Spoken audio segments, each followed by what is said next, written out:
Welcome to the trail day one. We are in the north or perimeter center near Atlanta. Walking in, I saw a big IHG sign on this building over here. I didn't realize this is where their US headquarters are. I forgot that that was in Atlanta. So, and it's specifically here. Anyway, heading over to the REI. It is, let's see, about 8:30 in the morning. And then we're gonna head up to Amicalola. Looks like we're gonna get rain in a couple hours, so being welcomed by the warm greet of Appalachia herself. But they say no rain, no Maine, and it was gonna happen sooner or later, so let's get it done. All right.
Thank you. Y'all have a great day.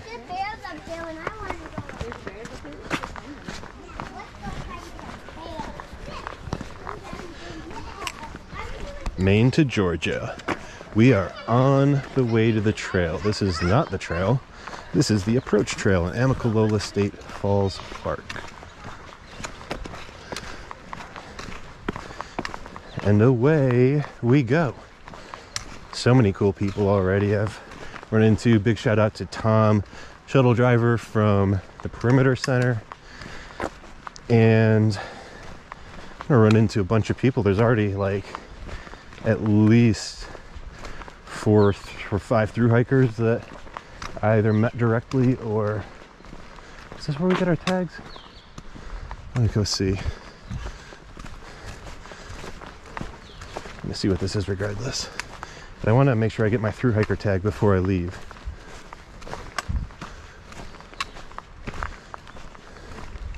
I don't think this is it.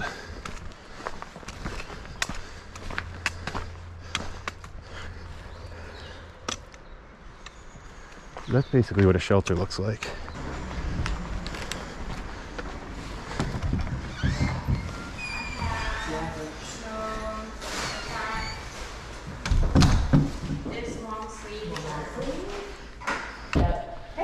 Doing well, how are you? Good. We're doing a little pack shakedown. Nice. Get you signed in. I got signed in already. I grabbed my tag. You're like ready to roll. My second time through, so Sweet. doing good. You doing the approach trail? Yes, yeah. First time on the approach trail. I don't know what's up the hill at the hotel up there. There's the hike in is up there. It was, my uncle could drive there, so I don't think it was the hike in, but whatever it was, that was where I started last time, so skip the stairs. I didn't know. I don't think so. I just got my tag, so signed in. If I'm good, then I'm head out on the trail. That's awesome. You guys have a good one. I'll see you at the trail.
There's a line.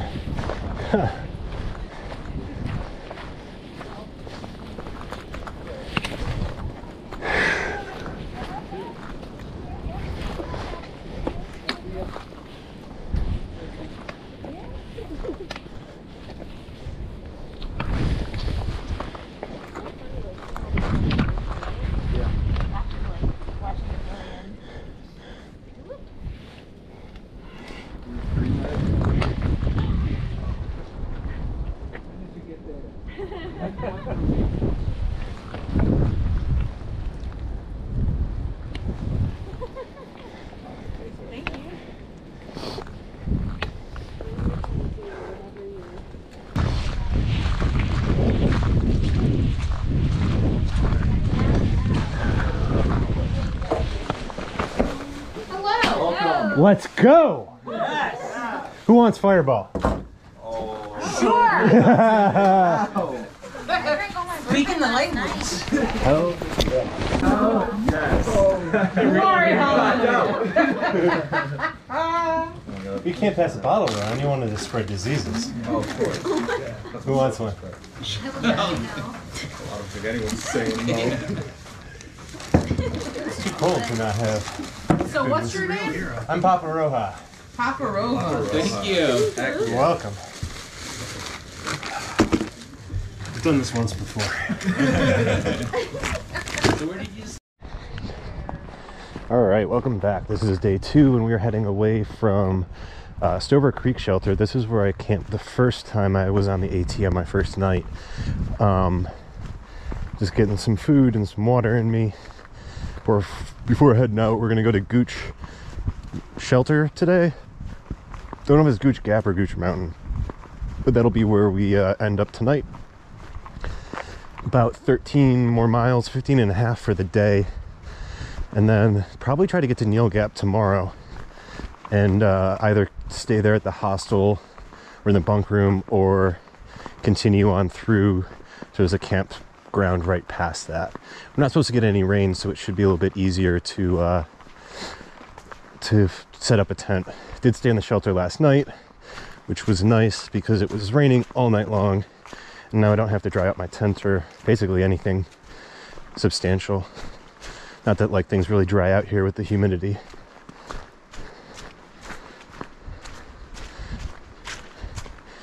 But tried to get a shot leaving the shelter. Either my battery got too cold or it just was straight out dead, because I did film a lot on the first day, unbeknownst to myself. So that's why you bring backups.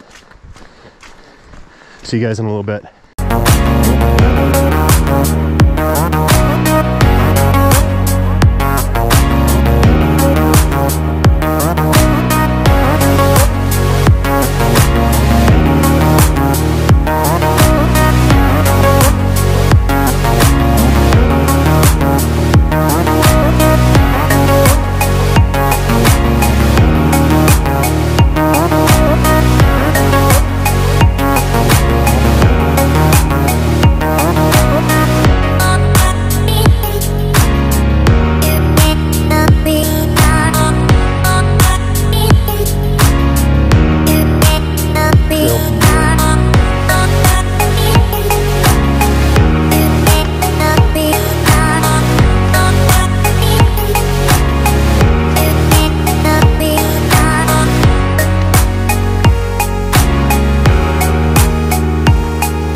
5:40, getting into Gooch Gap Shelter.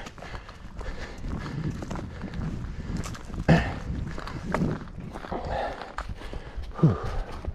15 and a half miles today.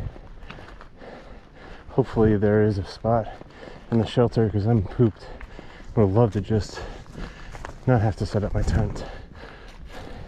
We'll see. It's been a hard first 3 days. One of the things that I don't think gets talked about enough on trail is transitioning into the trail life. This happens to me even on like shorter trips where my appetite just goes away. And so for the last few days, been like nauseous, heartburn, and just no appetite. So forcing myself to eat and drink so I don't bonk out here. Honestly, I think it's a lot of just the stress. I think it's particularly bad for me right now because I only got like, you know, I got into the hotel the morning of my start day at 1 a.m. So I didn't exactly get to settle when I got off the train. I think that played a big part of it. So about 2.5 miles from Neel Gap, or Neel's Gap, and then I'm gonna spend a night in a hostel and get back on trail. Kind of just chill out for a night in the warmth and not have to worry about anything.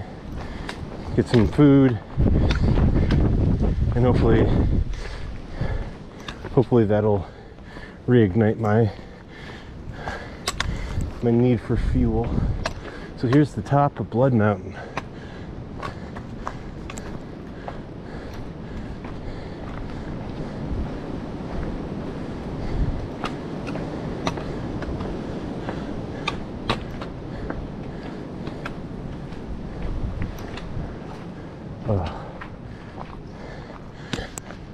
I think this is a 16-mile day. Yesterday was 15 and a half, and it was about 9 the first day. Only like 0.2 of it was on the trail because the approach is like 8.7.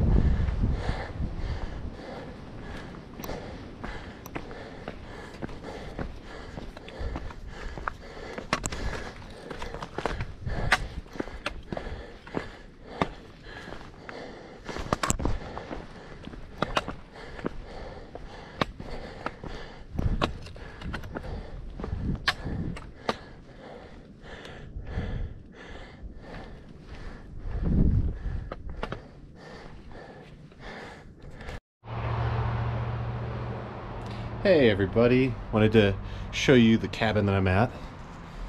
So here is the porch.